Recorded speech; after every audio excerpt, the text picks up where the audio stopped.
Uma honra, alegria tremenda estar aqui com vocês. Que a gente possa aprender hoje outros modos da gente be the church, da gente ser igreja. No último culto, vocês conversaram sobre como enfrentar gigantes, como um Davi pode enfrentar um Golias. E que hoje a gente possa estar conversando sobre como que a gente pode seguir o nosso chamado e a nossa vocação. Mais ainda, como que a gente pode ou deve agir diante das dificuldades e obstáculos que a vida coloca à nossa frente como cristãos. E que a gente possa estar conversando sobre como a gente caminhar na vida dando passos de fé. Eu vou contar um pouco da minha história ao longo desses temas, dar um pouco do meu testemunho de vida. E eu quero começar perguntando para você o seguinte: você que está na fase de estudo vestibular, Deus tem uma profissão específica para você?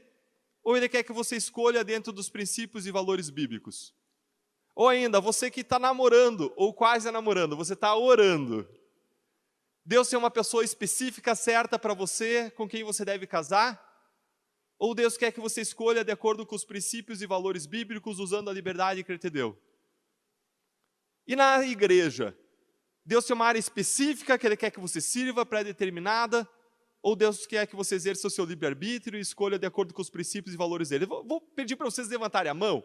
Quem acha que Deus tem algo muito específico para você? Esposa, trabalho, área da igreja? Levanta a mão para eu ter uma ideia.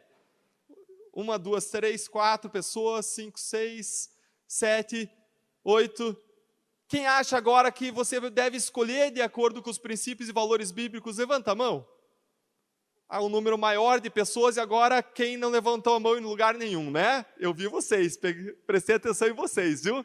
Quem não acha nada, né? E por que isso importa, Deltan? Por que importa a gente saber como que a gente deve tomar escolhas ao longo da nossa jornada cristã? Bom, importa porque Deus tem uma promessa muito forte para nós, lá em Romanos 12, 2, quando a Bíblia coloca, Paulo escreve que a vontade de Deus é boa, é perfeita e é agradável. Você quer viver uma vida que é boa, perfeita e agradável? Você quer estar no centro da vontade de Deus? Ora, se nós queremos viver no centro da vontade de Deus para as nossas vidas, nós precisamos entender como que a gente deve caminhar ao longo da vida, como a gente deve fazer escolhas ao longo da vida. E para a gente entender isso, a gente tem que entender qual é o nosso propósito, qual é a nossa vocação aqui na Terra. E quando a gente fala de vocação, muitas vezes as pessoas falam de profissão, mas vocação é mais do que profissão. É escolha, é como eu devo servir na família, como eu devo servir numa relação amorosa, é como eu devo servir na igreja, é como eu devo servir na minha profissão, é como eu devo servir nas diferentes áreas, na cidade, no estado, no país, como cidadão. E a Bíblia nos traz que Deus tem um chamado cristão universal para todos nós. Você sabia que a gente compartilha, todos nós que estamos aqui, o mesmo chamado cristão universal? O mesmo propósito que permeia toda a Bíblia, do começo ao fim? Quem aqui arrisca? Qual que é o nosso chamado cristão universal? O que vocês acham? Revelar a Deus. O que mais? Glorificar a Deus. O que mais? Ide, a grande comissão. O que mais? Governar a terra, ambicioso, o que mais? Fazer o bem ao próximo. Bom, um autor que se debruçou sobre isso, escreveu um livro mundialmente conhecido, Uma Vida com Propósito, Rick Warren, ele faz uma análise da Bíblia, ele coloca, olha, do começo da Bíblia até o final, até o Apocalipse, você vê premiando toda a Bíblia que Deus tem um propósito maior para a criação, que é dar honra e glória a Deus. Quer vocês comam, quer vocês bebam, quer vocês façam qualquer coisa, façam para a honra e glória de Deus. E vários textos por ti, para ti, foram feitas todas as coisas, e por aí vai. E aí, esse autor, o Rick Warren, ele desmembra em 5 modos de você dar glória a Deus. 5 modos de você viver a tua vida dentro do centro da vontade de Deus. Ele segue dizendo que você pode dar glória a Deus adorando a Deus. Um dos modos de adorar a Deus é cantando, como a gente fez aqui no começo do culto. Mas mais do que isso, que a nossa vida, que o nosso modo de viver, que o modo como a gente vive, investe o nosso tempo, possa ser um hino de glória para Deus, possa ser uma música de glória a Deus, de louvor a Deus. A adoração é o primeiro modo. O segundo modo é imitar a Jesus, tomar a vida de Jesus como modelo e buscar ser feito e transformado à imagem de Jesus. O terceiro modo é viver em comunhão em igreja, ferro afiando ferro, brasa perto do braseiro. O quarto modo da honra e glória a Deus é servir o próximo, é servir as pessoas ao redor, em amor. E o quinto modo é o ID, é a grande comissão. E quando eu olho para tudo isso, um texto que fala muito ao meu coração é o texto de Lucas 10, 27. Provavelmente você vai saber de cor. Se você não vai saber, você vai sair daqui hoje sabendo de cor. É o texto que diz: ame o Senhor, o teu Deus, de todo o seu coração, de toda a sua alma, de todas as suas forças e de todo o seu entendimento. Vamos repetir de novo? Gente, faz o gesto aí comigo. Eu quero que você grave, que o gesto vai te ajudar a guardar. Ame o Senhor, o teu Deus, de todas as suas e de todo o seu entendimento. Quando eu olho para esse texto, duas coisas me chamam a atenção.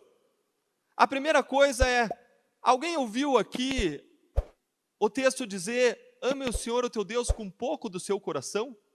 Um pouquinho do seu coração, se você der um pouquinho, tá bom. Ou com um pouco das suas forças, ou um pouco do seu entendimento. Não, Deus quer tudo. Deus quer todo o nosso coração, toda a nossa força, todo o nosso entendimento, toda a nossa alma. Deus quer tudo. Quer que a gente se entregue por completo, que a gente viva na dependência de Deus. A segunda expressão que me chama a atenção nesse texto é todo o seu melhor. Gente, o seu melhor, do jeitinho que Deus te fez. Deus conhece você desde o ventre da sua mãe. Ele conhece todo o teu potencial, todas as suas limitações, todas as suas características, todos os teus afetos e paixões. Deus conhece todos os teus dons, os talentos, os teus potenciais, as tuas circunstâncias. E Ele quer que você ame a Ele com todo o seu jeitinho. Todo o seu jeitinho. Olha para a pessoa para o lado, fala para ela: não é com o teu jeitinho que eu tenho que amar, é com o meu jeito. É com todo o meu coração, toda a minha alma, todas as minhas forças. Então, para além de um propósito maior, universal, Deus nos chama para servi-lo com todo o meu melhor. E você fazer o seu melhor para Deus significa você identificar a tua paixão, os teus talentos, os teus dons, os teus potenciais diante das tuas circunstâncias, porque é muito provavelmente a partir da tua paixão, do teu dom, dos teus talentos e dos teus potenciais que você vai ser capaz de fazer o melhor para Deus. E fazer o melhor para Deus significa fazer o melhor para Deus no seu trabalho, nos seus estudos, na sua família, fazer o melhor dentro da sua igreja e nas suas disciplinas espirituais. E como tem sonhado a sua vida nisso? Você tem entregado o seu melhor? Todo o seu coração? Toda a sua força? Todo o seu entendimento? Você tem buscado identificar na sua vida os seus potenciais, os seus talentos, os seus dons e entregado isso no altar de Deus como as primícias que você leva a Deus?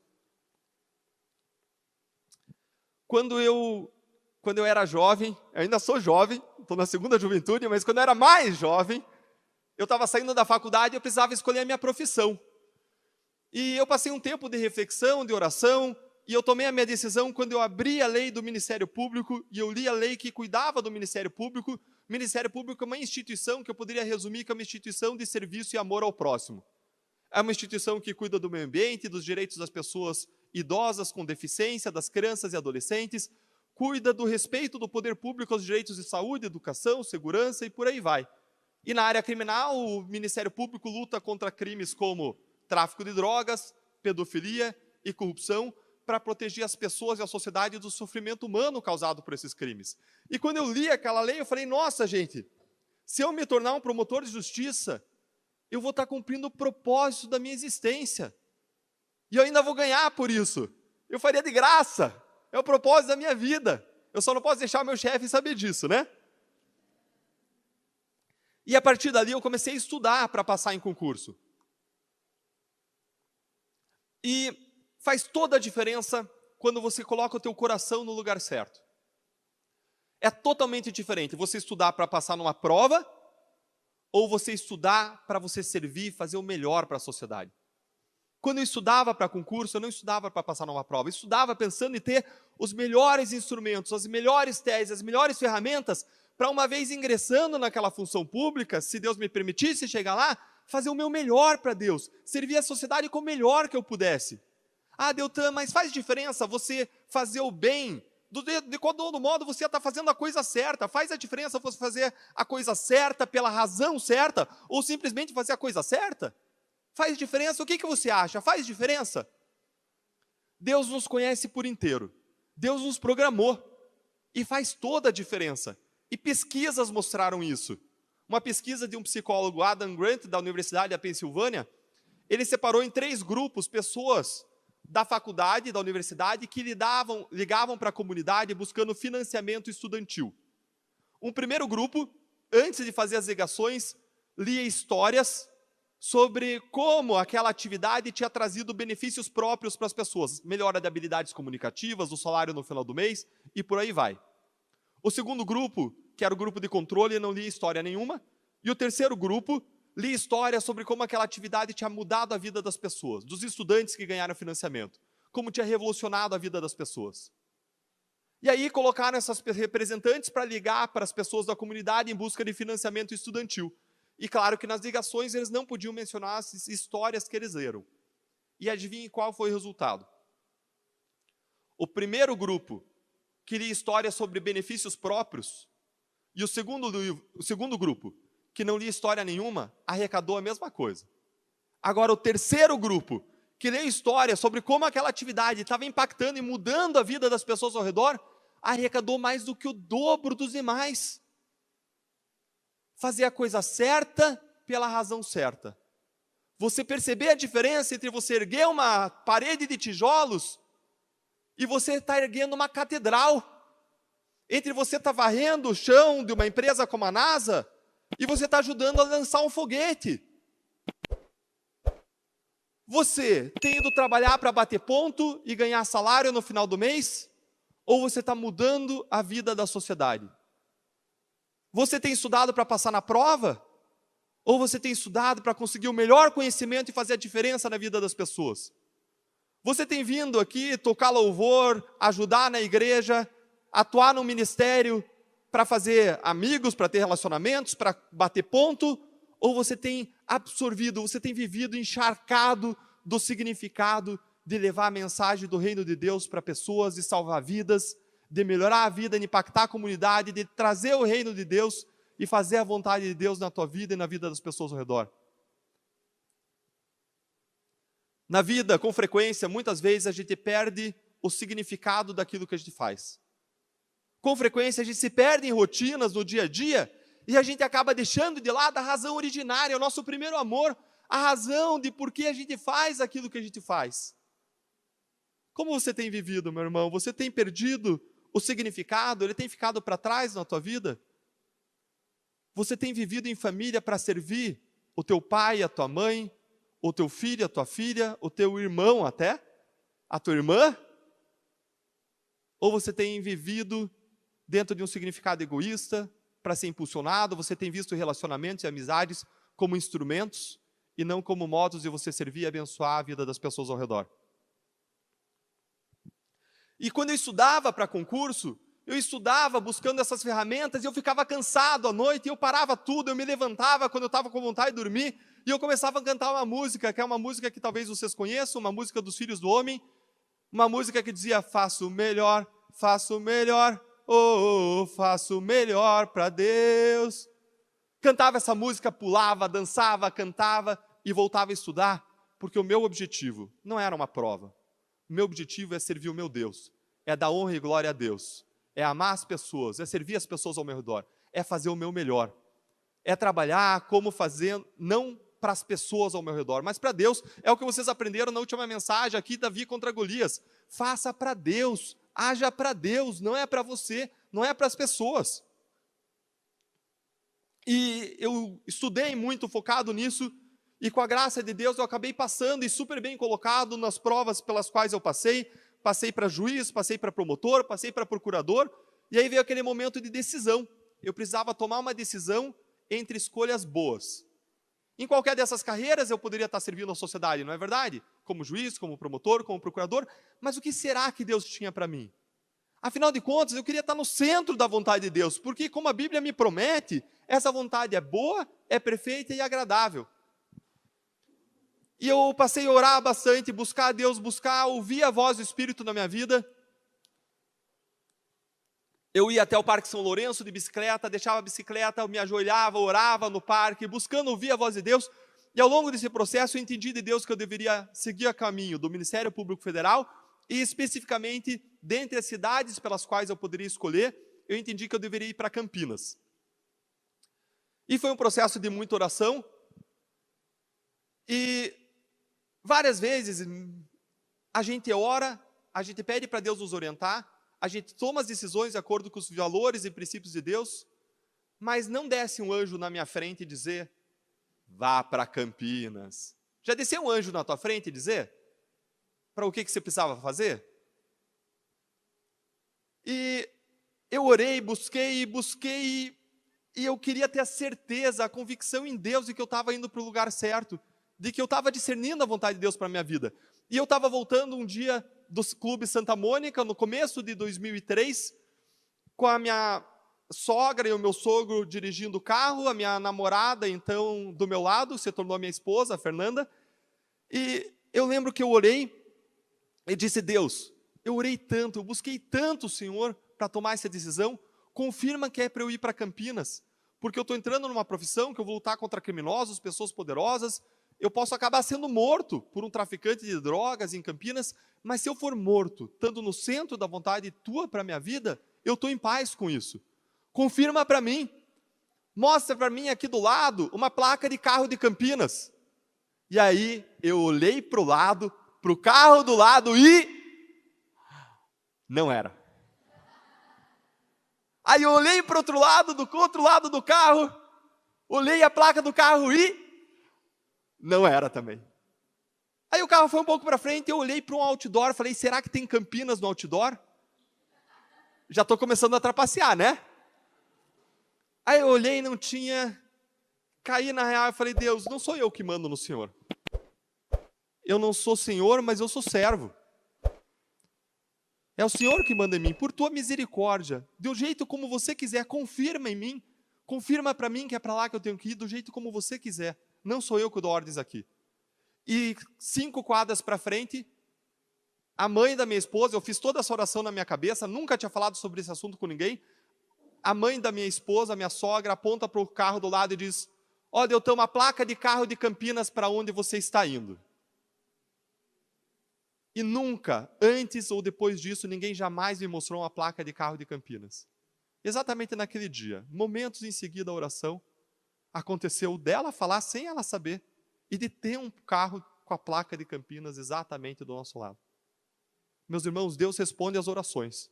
Nem sempre é como a gente quer, nem sempre é quando a gente quer. Mas Deus busca um relacionamento pessoal conosco, em que Ele quer nos mostrar qual é a vontade dEle para a nossa vida, e como a gente pode estar no centro da vontade dEle para a nossa vida. E aquele autor, o Rick Warren, que fala sobre uma vida com propósitos, ele fala o seguinte, para você seguir a vontade de Deus, para você estar no centro, você precisa tomar decisões que permitam você dar glória a Deus por aqueles 5 modos. Lembra quais são? Adorar a Deus, imitar Jesus, viver em comunhão com os irmãos, servir o próximo e a grande comissão, o ID, evangelizar. E aí ele fala, olha, quantas circunstâncias, como com quem você vai casar, quando você vai casar, qual é a profissão que você vai escolher, qual a área específica em que você vai servir, muito provavelmente, várias dessas decisões vão agradar igualmente a Deus, vão estar no centro da vontade de Deus para a tua vida. E Deus quer que você exerça a tua liberdade para você tomar as decisões que vão permitir com que você faça o melhor para Deus, com que você faça o seu melhor para Deus. É claro que quando a gente olha para a Bíblia, em alguns momentos, nós vemos Deus comissionando, vocacionando pessoas para tarefas muito específicas. E isso pode acontecer na tua vida em algum momento. A gente viu Moisés sendo comissionado para resgatar o povo do Egito. A gente viu Josué sendo comissionado para entrar na terra prometida, ganhar a terra prometida. A gente viu em vários momentos como Gideão sendo comissionado para lutar contra os midianistas. Tem vários exemplos na Bíblia em que Deus dá propósitos, tarefas específicas, mas em vários outros momentos é como um pai com um filho. Um pai com filho, ele não quer que você, como filho, a cada hora chegue para o seu pai e diga: pai, para que lado eu vou? Por qual rua que eu volto para casa a partir da igreja? Mais importa para o pai como você decide, à luz dos princípios e valores, e onde está o seu coração quando você age. Se você está fazendo não só a coisa certa, mas a coisa certa pela razão certa.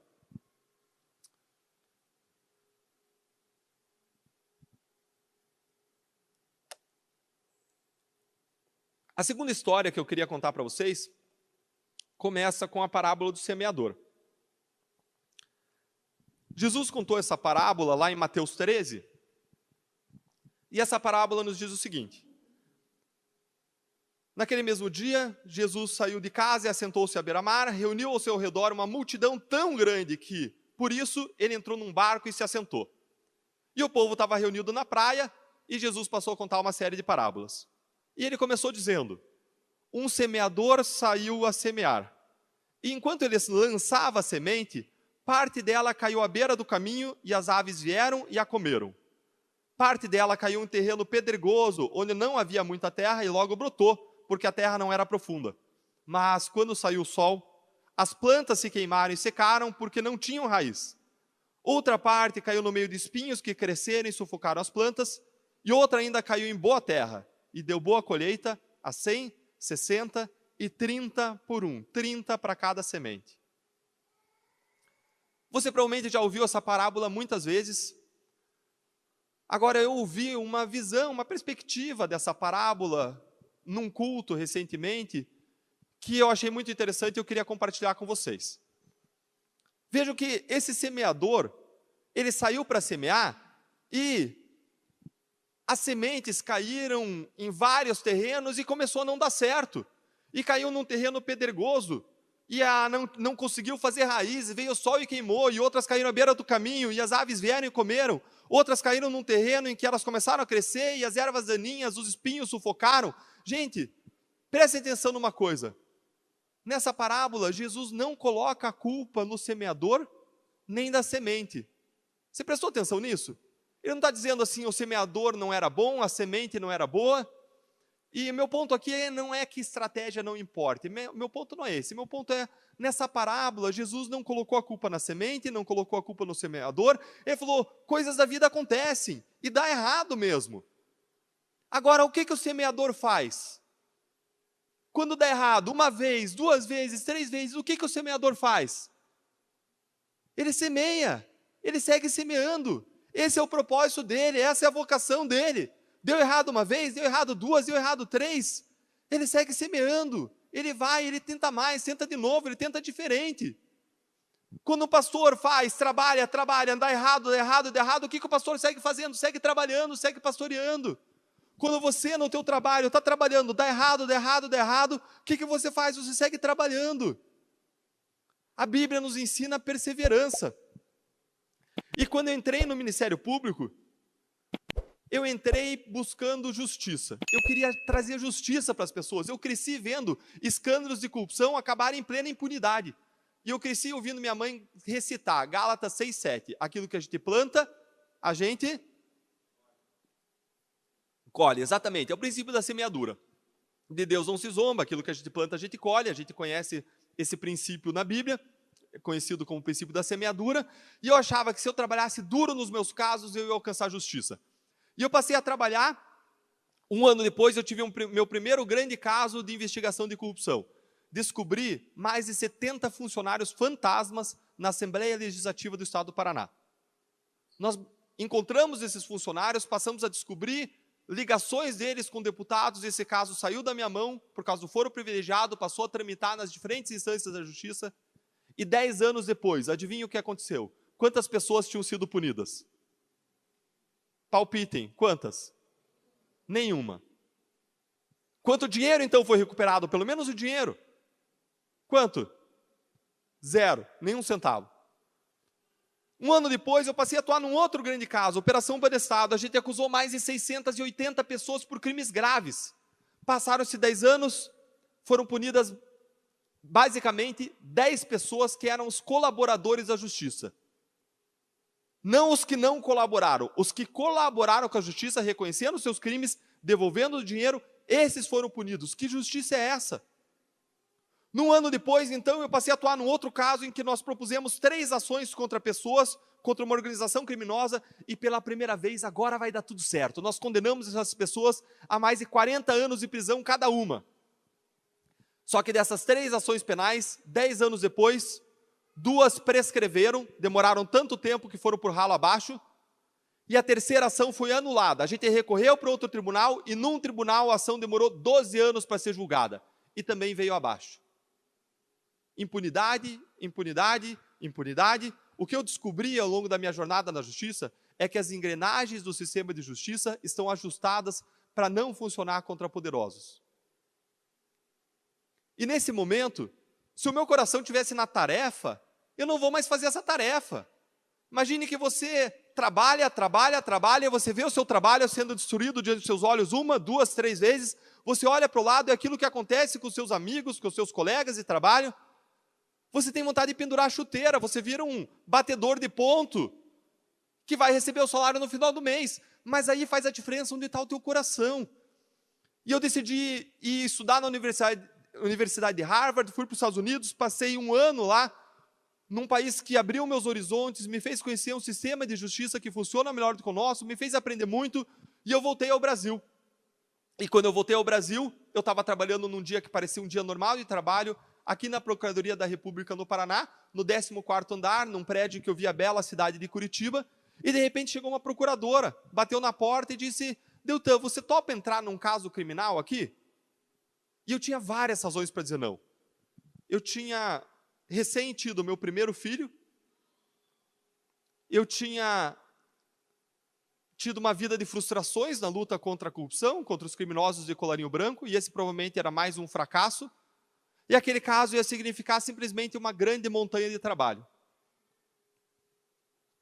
Agora, ao mesmo tempo em que eu tinha várias razões para dizer não, eu tinha razões para dizer sim. E eu queria contar para vocês uma experiência que eu tive numa igreja quadrangular em Harvard 1 ano antes. Quando eu precisei tomar a decisão de ir para Harvard ou não, e a nossa vida vai estar permeada de decisões sobre vocação, propósito, qual é a escolha que eu tomo, Deus? Mesmo quando eu fui aceito para ir para Harvard, eu tive dúvida se eu deveria ir. E eu passei a colocar isso em oração, e não é porque é bom que é a melhor escolha, não é porque aparentemente é bom que é a melhor escolha. Há caminhos que parecem bons aos nossos olhos, mas são péssimos, outros que não são tão bons, mas são os caminhos de Deus para nós, a gente tem que buscar discernimento em Deus. E eu passei a colocar em oração a minha ida ou não para Harvard, fui falar com o meu pastor e disse: pastor, eu estou com uma vida cristã redonda. Eu tinha recém feito uma viagem missionária com o Fábio para Palmas aqui, a gente tinha dormido em escolas lá, em colchonete, como vários de vocês já fizeram. A gente tinha uma célula, eu era líder, ele era vice-líder da nossa célula, do nosso também encontro de ministério de casais. A minha vida cristã estava redonda, eu estava trabalhando, buscando fazer o meu melhor, ainda que não surtisse grandes efeitos, que eu não conseguisse lutar contra as pessoas que realmente cometem as grandes injustiças do Brasil, mas eu estava ali trabalhando, minha vida estava equilibrada, estava redonda. E eu fui falar, pastor Roberto Silvado, será que eu devo ir para Harvard? Eu tenho medo de chegar lá e abandonar as minhas disciplinas espirituais e ficar só estudando, porque lá é um parque de diversões para quem gosta de estudar. E depois de oração, de reflexão, eu decidi ir, mas cuidando das minhas disciplinas espirituais. Chegando em Harvard, eu passei a frequentar uma igreja quadrangular. Eu era responsável por dirigir a van da igreja, porque ela não era uma igreja fixa. A gente montava e desmontava a igreja toda vez. A gente colocava tudo dentro da van, levava para a igreja, montava a igreja no campus, às vezes no meio da praça. Ali a gente tinha o nosso culto, depois eu colocava tudo dentro da van, voltava e guardava a van. E em paralelo a gente fez um estudo bíblico sobre homens de valor, que eu fazia toda semana com o pessoal da igreja quadrangular. E eu queria contar para vocês especificamente o que aconteceu no último dia do nosso estudo. E quem aqui é cristão histórico? Levanta a mão para eu ter uma ideia. Cristão histórico, batista, presbiteriano, tradicional. Quem aqui é cristão pentecostal? Levanta a mão para eu ter uma ideia. Cristão pentecostal. Quem aqui não é nada? Levanta a mão agora. Eu também estou de olho em vocês. Vários não levantaram a mão, hein? E quem é batista, cristão tradicional, vai me entender. Ninguém nunca tinha feito uma profecia sobre a minha vida até aquele momento. E naquele dia, no último encontro nosso naquela igreja quadrangular, o pastor Chris Glesio veio sobre mim e fez uma profecia sobre a minha vida. E a gente estava em junho, aproximadamente, de 2013. E ele falou que eu ia voltar para o Brasil e eu ia lutar contra os maiores corruptos do Brasil, as pessoas mais poderosas. Eu ia enfrentar ameaças, dificuldades, obstáculos. Eu ia enfrentar riscos à minha vida e à vida da minha família.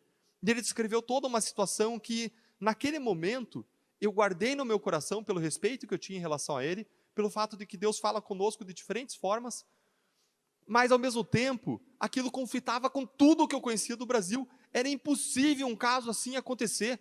Um caso contra os grandes, poderosos brasileiros, impossível. Nunca aconteceu, nunca ia acontecer, provavelmente. E se acontecesse, qual era a chance de Deltan estar no meio dessa confusão? Nenhuma, eu sou um procurador de Curitiba. E não um procurador de Brasília, do Rio de Janeiro, São Paulo. E um ano depois, a partir daquele momento em que aquela procuradora bateu na minha porta, eu decidi aceitar aquele desafio. Naquele momento, aquele caso não envolvia nenhum político, mas aquele caso começou a se desenvolver e tudo aquilo que foi profetizado sobre a minha vida começou a acontecer. E com o apoio da sociedade, com a oração da sociedade, com o apoio de vocês, com as pessoas indo às ruas, acordando de manhã e perguntando quem vai ser preso hoje, a gente conseguiu algo que nunca aconteceu antes na história do Brasil. Pela primeira vez na história, corruptos poderosos foram colocados atrás das grades. Os maiores políticos, os maiores empresários, pessoas que nos saqueiam há décadas. Pela primeira vez na história, 15 bilhões de reais foram recuperados para os cofres públicos. Pela primeira vez na história, o monstro da corrupção brasileira foi colocado à vista de todo mundo que quisesse ver.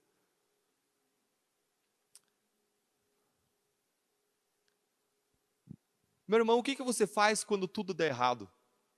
Todos nós vamos ter fracassos e frustrações ao longo da nossa jornada. Todos nós. Agora, cabe exclusivamente a você decidir o que você vai fazer com esse fracasso. Se você vai usar ele para ficar aquela pessoa amarga, rancorosa, para desistir, para deixar de semear, ou se você vai usar para tentar de novo, para tentar mais, para tentar melhor, para tentar diferente. Para semear, para semear, para semear. Para fazer aquilo que você foi comissionado para fazer. Para fazer aquilo que você foi vocacionado para fazer. Essa decisão cabe exclusivamente a você.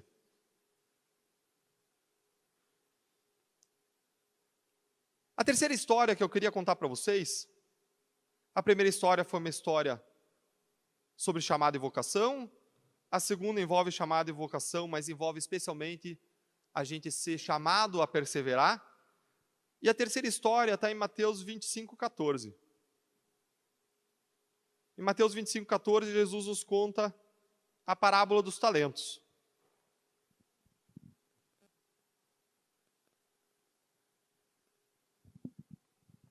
E Jesus nos diz que um homem, ao sair de uma viagem, chamou os seus servos e confiou-lhes os seus bens. A um deu 5 talentos, a outro deu 2 talentos e a outro deu 1 talento. Talento, naquela época, era uma quantidade de metal precioso. Podia ser qualquer tipo de metal, cobre, ouro, prata. Agora, essa ideia do talento se aplica muito ao nosso significado também de talento. Deus nos dá diferentes talentos na nossa vida. Deus nos dá diferentes possibilidades da gente contribuir para a transformação, da gente servir ao nosso Senhor, da gente fazer o nosso melhor para Deus. E, em seguida, o Senhor partiu em viagem. E o que havia recebido 5 talentos saiu imediatamente, aplicou-os e ganhou mais 5. Também o que tinha 2 talentos ganhou mais 2. Mas o que tinha recebido 1 talento saiu, cavou um buraco no chão e escondeu o dinheiro do seu senhor. Depois de muito tempo, o senhor daqueles servos voltou e acertou a conta com eles. O que tinha recebido 5 talentos trouxe outros 5 e disse: o senhor me confiou 5 talentos, veja, eu ganhei mais 5. E o senhor respondeu: muito bem, servo bom e fiel. Você foi fiel no pouco, eu o porei sobre muito, venha e participe da alegria do seu senhor. Veio também o que tinha recebido 2 talentos e disse: o senhor me confiou 2 talentos, veja, eu ganhei mais 2. E o senhor respondeu: muito bem, servo bom e fiel, você foi fiel no pouco, eu o porei sobre muito, venha e participe da alegria do seu senhor.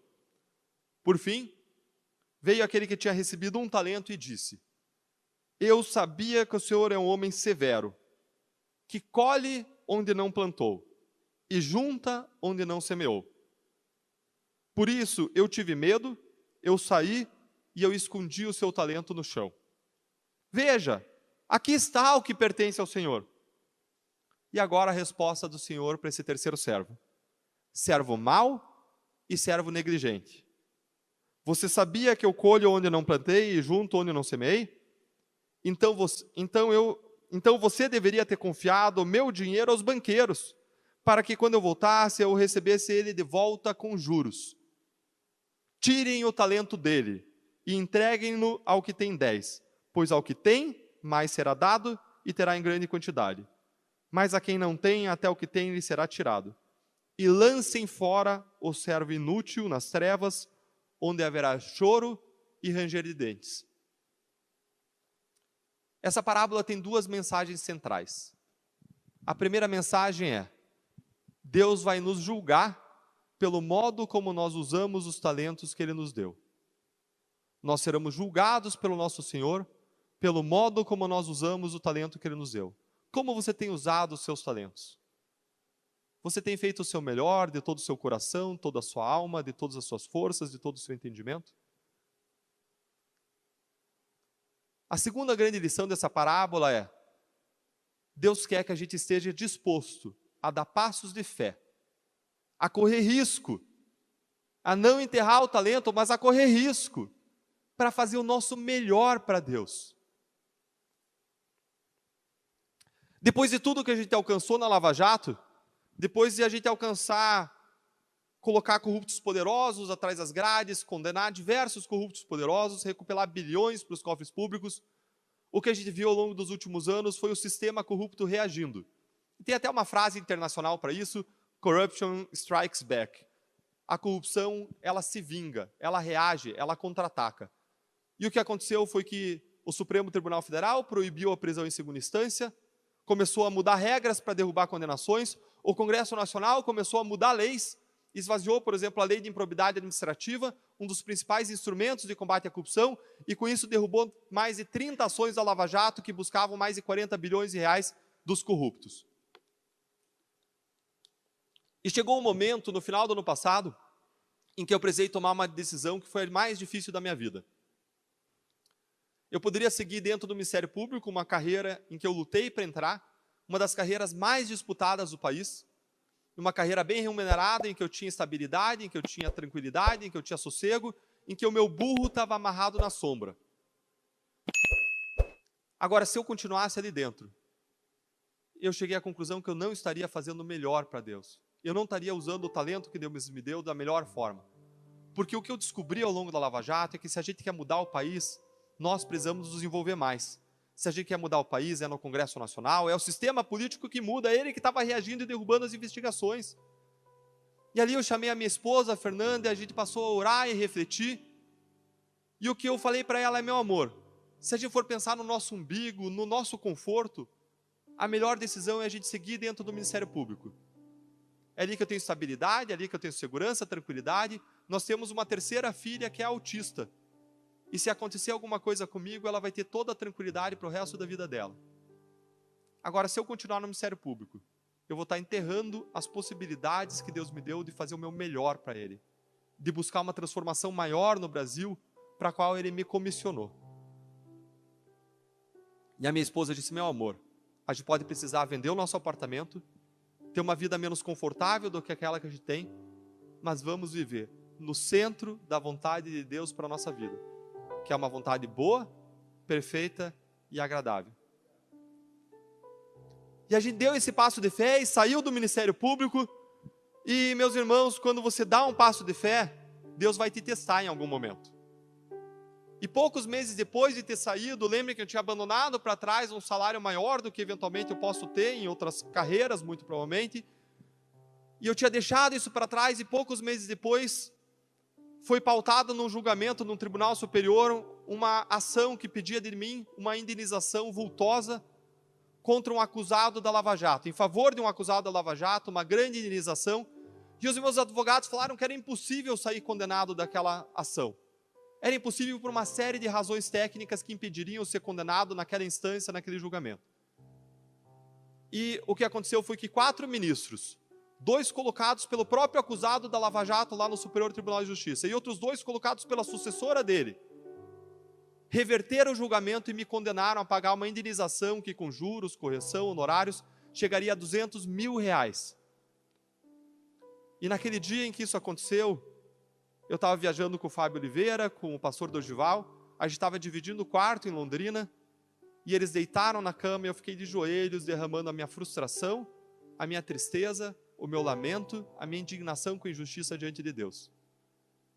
E se alguém tivesse naquele momento falado o que ia acontecer nas horas seguintes, eu diria que aquilo era impossível de acontecer. E eu fui dormir, e no dia seguinte eu acordei, abri meu celular, e minha esposa me mandou uma mensagem perguntando: você sabe o que são esses Pix que entraram na nossa conta? E eu olhei aqueles Pix e falei: não conheço esses nomes, não sei quem são essas pessoas, provavelmente foi algum equívoco, algum engano, essas pessoas já vão pedir a devolução do dinheiro. E aqueles 5, 10 Pix viraram 20, 30, 50 Pix, 100 Pix, 500 Pix no mesmo dia, e foi entrando dinheiro na nossa conta, R$10 mil, R$20 mil, R$50 mil, R$100 mil no mesmo dia entrando na minha conta, de milhares de pessoas que passaram a pesquisar o meu CPF na internet e tentar descobrir em qual conta, em qual banco que eu tinha código Pix como CPF. E começaram a depositar espontaneamente, sem eu pedir. E aquilo começou a se avolumar, e eu entrava e saía de reunião, entrava mais 20, 30 mil reais na minha conta, mais 1.000, 2.000 Pix, 3.000 Pix. E naquela noite a gente foi dormir, acordou no dia seguinte, ao longo da madrugada, Pix sem parar. O celular da minha esposa queimou, porque não parava de chegar notificação na tela, não parava de brilhar. E naquela manhã seguinte já tinha 300 mil reais, eu fui a público dizer: pessoal, pode parar de depositar, já passou em muito o valor da indenização. E o que exceder a gente vai destinar para hospitais filantrópicos que cuidam de crianças com câncer, de crianças autistas. Mas as pessoas não pararam de depositar numa grande corrente de solidariedade com a injustiça, uma corrente de indignação com tudo o que está acontecendo. E foi a 10 mil Pix na minha conta, 11 mil Pix, 12 mil Pix, e foi a 400 mil reais, 500 mil reais, 575 mil reais, e eu precisei cancelar a minha chave Pix porque não parava de entrar dinheiro na minha conta. Você já teve esse problema? Precisar cancelar a tua chave Pix porque não para de entrar dinheiro na conta? E meus irmãos, naquele dia eu lembrei daquele texto em Salmos 30 que diz que o choro pode durar uma noite, mas a alegria vem pela manhã. E que o nosso Deus é capaz de fazer infinitamente mais do que a gente sonha, do que a gente imagina, do que a gente supõe. Porque se alguém me dissesse que isso ia acontecer, eu diria que era impossível. É algo que nunca aconteceu na história do Brasil. Espontaneamente, as pessoas se mobilizarem, sem eu pedir, e começarem a fazer em 36 horas, mais de R$500 mil. Impossível, doações médias de R$50. Naquele dia foi como se eu estivesse diante de um mar vermelho, e Deus estivesse abrindo o mar vermelho na minha vida. E eu tenho certeza que teve momentos na sua vida que Deus abriu o mar vermelho diante da sua vida. E Deus faz isso, meus irmãos, mas o grande desafio nosso é: nós vamos viver momentos de deserto. E nesse momento de deserto, a gente é desafiado a lembrar que o nosso Deus tem o controle de todas as coisas. Que o nosso Deus tem o controle de tudo e que nada escapa ao controle dele. E que Ele faz milagres, não do jeito que a gente quer, mas quando Ele quer.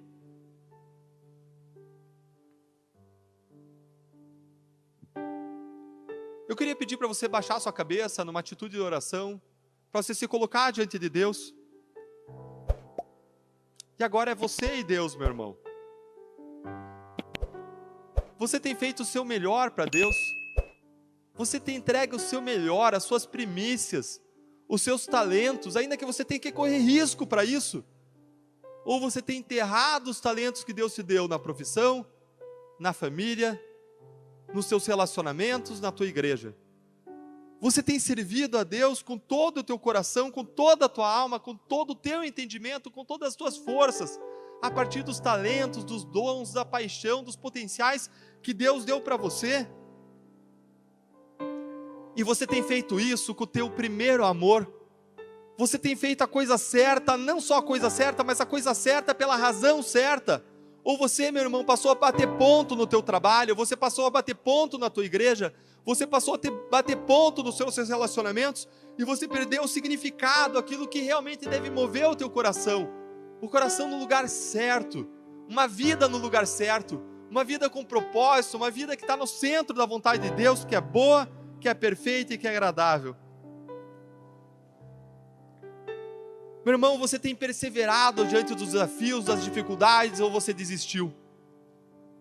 Você tem sido como aquele semeador que dá errado uma vez, dá errado duas, dá errado três, mas você segue, porque você é chamado, você é vocacionado para servir na tua família, com aquela pessoa difícil, que traz aquelas colocações difíceis, aquela pessoa que é um problema na tua família. Você persevera, falando de Deus, do amor de Deus, buscando a transformação, servindo, amando, fazendo o teu melhor. Você tem tido a coragem de dar passos de fé. Eu queria orar por você agora, meu irmão. Se Deus falou o teu coração, se você quer fazer o teu melhor, eu queria que você tomasse uma decisão hoje. Que você tomasse a decisão nessa área da vida em que o Espírito Santo está falando com você, em que Deus está te incomodando, e você dissesse: eu vou fazer o meu melhor para Deus nessa área, nesse momento, desse modo, e como expressão desse teu passo de fé, dessa tua decisão, eu queria que você levantasse a mão. Levanta a mão e diz: eu vou estar fazendo o meu melhor nessa área. Na esquerda pode baixar, já vi. No meio, aqui na frente pode baixar, já vi, amém, glória a Deus. Na direita pode baixar, lá atrás pode baixar, você também, amém, pode baixar. As pessoas que estão ali atrás podem baixar, glória a Deus. Se você está querendo ressignificar a tua vida, voltar para o teu primeiro amor, levanta a tua mão, meu irmão, e diz: meu Deus, eu estou aqui me entregando, não um pedaço de mim, mas tudo. Eu quero viver na tua dependência, eu quero ser teu. Lá atrás pode baixar a mão, glória a Deus. Lá atrás pode baixar a mão, glória a Deus. Agora, se você entrou aqui, você não sabe por que você veio aqui hoje. Se você não conhece esse Deus, mas você tem vontade de experimentar a vontade de Deus, que é boa, que é perfeita, que é agradável. Se você quer ter esse experimento desse relacionamento pessoal com Deus, um Deus que não está lá indiferente, um Deus que não só criou todas as coisas, mas um Deus que quer um relacionamento pessoal contigo, um Deus que se preocupa com as suas escolhas, que responde orações, que te guia, que te orienta, que te avisa. Eu queria que você levantasse a mão como uma expressão da tua decisão de que você quer caminhar com Deus, você quer entregar a tua vida a Deus. Lá atrás, amém, pode baixar a mão, pode baixar a mão. Levanta a tua mão e diz: eu estou entregando a minha vida a ti, Deus. Eu quero viver no centro da tua vontade. Lá atrás, pode baixar a mão, glória a Deus.